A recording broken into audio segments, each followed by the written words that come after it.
আর সেই বাবা কিভাবে এই সন্তান কাঁধে করে নিয়ে কবরে যায়। আমার যেদিন সিওমেসের ভিতরে আমার ছেলে আমার হাতের ভরে মরছে, ওই দিন থেকে আমি পাথর হয়ে যাচ্ছিলাম। আমি মনে করছিলাম যে আমি একটা পাথরের মূর্তি। আমি কলেমা পড়ে আমি আমার ছেলের কানে পড়ে দিচ্ছি, আর আমার ছেলে মৃত্যুবরণ করল। এতটুকু ইমানের পরীক্ষা যেন আল্লাহ পাক কারোর না নেয়, এই কামনা আমি করি, কারণ খুব ধৈর্য ধরা কঠিন ব্যাপার। আজকে এই জুলাই বিপ্লব আমার মনে হয় যে আরো একটা জুলাই বিপ্লব হয়তো বাংলাদেশে হওয়ার লক্ষণ আছে। কারণ আমরা রক্ত দিছি, এই সারা বাংলাদেশে ছাত্র ছাত্রীরা রক্ত দিয়েছে, কিন্তু এই রক্তর মর্যাদা তারা এখনো পর্যন্ত পায়নি। সরকারি তরফ থেকে প্রত্যেকটা শহীদের বাবা মার 30 লক্ষ করে টাকা দেওয়ার কথা এই সরকার বলেছিল, কিন্তু আজও পর্যন্ত আমার মনে হয় যে 3 ভাগের 2 ভাগ এখনো পায়নি। তাইলে আমাদের সন্তানরা রক্ত দিয়ে আজকে কি পেল তারা? আমরা কি এটা চাইলাম? আমরা কিন্তু টাকা চাইনি, আমরা সরকারের কাছে টাকা চাইনি, কিন্তু আমরা চাইলাম স্বৈরাচার তাড়াবো। আসলে কি, যখন আমরা এই আন্দোলনে গেলাম তখন কি আমরা সরকারের কাছ থেকে টাকা নেবো বলে তাই গেলাম? আমরা কিন্তু টাকার জন্য যাইনি, আমরা গেলাম যে এই স্বৈরাচার তাড়াবো, যেভাবে হোক রক্তের বিনিময় হলেও এই স্বৈরাচারকে তাড়াতে হবে। আমরা এই আশা নিয়ে কিন্তু আমরা রাজপথে নেমেলাম। আজকে আমার মতন গর্বিত পিতা কিন্তু বাংলাদেশে অনেক আছে, তারাও কিন্তু এরকম কান্দাকাটা করছে। আমি সারা বাংলাদেশে এই যারা মারা গিয়েছে তাদের বাড়ি বাড়ি আমি কিন্তু প্রায় পৌঁছে গেছি। ঢাকা শহরের ভিতরে এমনও জায়গা আছে আমরা সেখানে যেয়ে খোঁজ নিয়েছি, এসকোমিটার দিয়ে গর্ত খুঁড়ে সেখানে 10 জন 15 জন করে মানুষ সেখানে চাপামাটি দিয়েছে। আমরা কি করে জানতে পারছি? আমরা জানিছি এলাকাবাসীর কাছে, তারা না বললে আমরা তো শুনতে পারতাম না, তারাই বলেছে। অথচ এমনভাবে বলেছে যে তারা মনে হচ্ছে ভয় পাচ্ছে, সেইভাবে আমাদের সাথে বলেছে।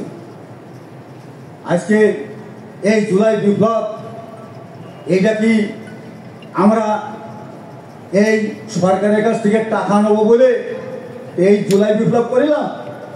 আমরা জুলাই বিপ্লব কিন্তু ওইটা করিনি, আমরা স্বৈরাচার তাড়াবো বলে এই জুলাই বিপ্লবের ঘোষণা দেওয়া হইল। আজকে এমন একটা দল আছে, আমি জানি না যে তাদের কোন ক্ষতি হচ্ছে। তারা কিন্তু আমাদের বিচার চায় না, তারা চায় নির্বাচন। নির্বাচন কবে হবে? এই নির্বাচন আমরা চাই না, আমরা চাই সংস্কার। আগে বাংলাদেশে বিচার হতে হবে, প্রত্যেকটা শহীদদের বিচার হতে হবে, তারপরে এই বাংলাদেশে নির্বাচন হবে। এর আগে কোনো নির্বাচন আমরা চাই না। কিন্তু এমন একটা দল আছে, তারা নির্বাচনের জন্য পাগল হয়ে গেছে। কারণ কি? কোন স্বার্থে? তাদের স্বার্থ আছে, তারা মেরে কেটে খাবে, এই আশা নিয়ে তারা লেগেছে। আমরা কিন্তু সেই আশায় কিন্তু জুলাই বিপ্লব করিনি। আমরা পরিষ্কার ভাষায় বলতে চাই, এই বাংলাদেশে সংস্কার না হওয়া পর্যন্ত, বিচার না হওয়া পর্যন্ত বাংলাদেশে কোনো নির্বাচন হবে না। এটা হচ্ছে আমাদের কথা। কোনো নির্বাচন হবে না। আমাদের রক্তের মূল্য দিতে হবে। আমরা যে রক্ত দিচ্ছি, এই রক্তের মূল্য দিতে হবে। কারণ এখন এমন একটা দল আছে, তারা এটা চাচ্ছে না। তারা চাচ্ছে নির্বাচন। এই নির্বাচন হয়ে গেলে আমাদের বিচার আর আমরা পাবো না। এটা শুধু আমার মুখের কথা নয় ভাইরা আমার, আপনারা সবই জানেন বাংলাদেশের নিয়ম নীতি কিভাবে চলছে। এটা কিন্তু আমি শুধু বলবো তাই শুনবেন আপনার, তা না, আপনারা চোখে দেখছেন কিন্তু অনেক কিছু। এই বাংলাদেশে যদি নির্বাচন হয়ে যায়, আমাদের সন্তানদের রক্তের বিচার আমরা আর পাবো বলে আমার মনে হয় না। তাই আমি পরিষ্কার ভাষায় বলতে চাই, এই বাংলাদেশে আগে সংস্কার হতে হবে, আগে এই শেখ হাসিনার বিচার হতে হবে। শেখ হাসিনার অঙ্গ সংগঠন যারা আছে পলিয়ে তাদেরকে বিচার হতে হবে, তারপরে এই বাংলাদেশের বিচার হবে, এই নির্বাচন হবে। এর আগে বাংলাদেশে কোনো নির্বাচন হতে দেওয়া যাবে না। আজকে আমাদের সন্তানদের নিয়ে তারা একটা খেলা করছে, তারা খেলা করছে আমাদেরকে নিয়ে। তাই যদি না হবে, আমাদের রাষ্ট্রীয় মর্যাদা এখনো কেন পায়নি? আমাদের রাষ্ট্রীয় মর্যাদা এখনো পর্যন্ত দেওয়া হয়নি। কেন দেওয়া হয়নি? বাংলাদেশে এমনও শহীদ ফ্যামিলি আছে, আমি দেখেছি টিভির পর্দায় সন্তান বিক্রি করে দিয়েছে, দিয়ে তার সংসার চালাচ্ছে। আপনারা দেখেছেন এগুলো টিভির পর্দায়, আমার মনে আপনারা দেখেছেন সবাই। তাহলে সেই ফ্যামিলি কত অসহায় আছে।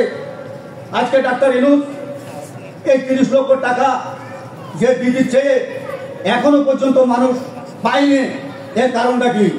নিশ্চয়ই কোনো কারণ আছে।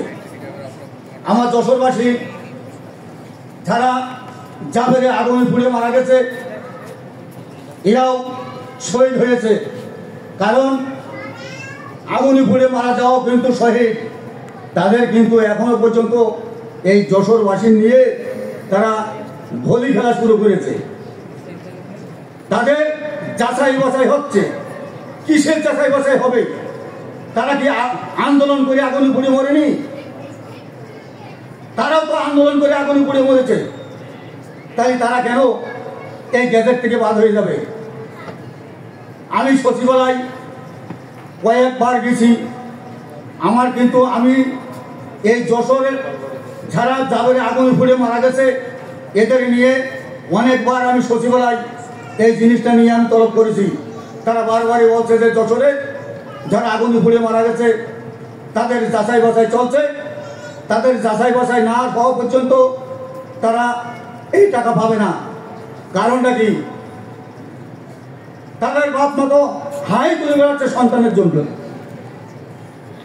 যে আমি একজন হাই করে বেড়াচ্ছি, তারাও তো সন্তানের জন্য হাই করে বেড়াচ্ছে। তা তাদেরটা কেন এইভাবে দেওয়া হচ্ছে না? আমি বলতে চাই, আপনারা সবাই যশোরবাসীর জন্য, আপনারা তারা যাদের সন্তানরা আগুনে পুড়ে মারা গেছে এদের দিকে একটু নেট নজর দিয়ে তাকাবেন, এ হলো আমার আশা। কারণ প্রত্যেকটা মানুষের কিন্তু আশা থাকেই একটা, আমাদের সন্তান কিন্তু আমরা পাবো না। আমি আগেই বলেছি, আমরা টাকার জন্য আন্দোলন করিনি। যদি আজকে সরকার এই টাকার ঘোষণা না দিত তাহলে কিন্তু আমরা চাতাম না।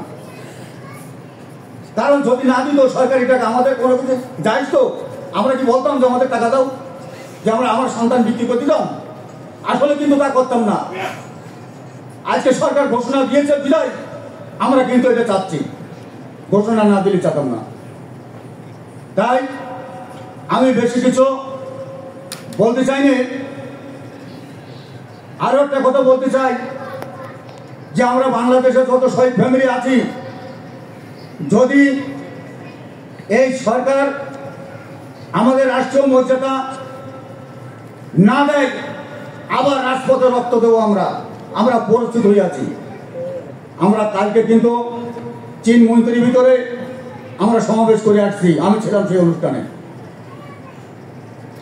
আমি আজকে এই কিছুক্ষণ আগে বাসায় আসছি, আমার কাছে ফোন দিয়েছে। আমার আসার কোনো লাইন ছিল না, আসলে আমার দেহ চলছে না, কারণ কত দৌড়ানো যায়। তারপরেও এই অনুষ্ঠান কিন্তু আমার আসতে হচ্ছে বাধ্যতামূলক। আপনারা আমাদের শহীদদের জন্য সবাই দোয়া করবেন, আমাদের জন্য দোয়া করবেন।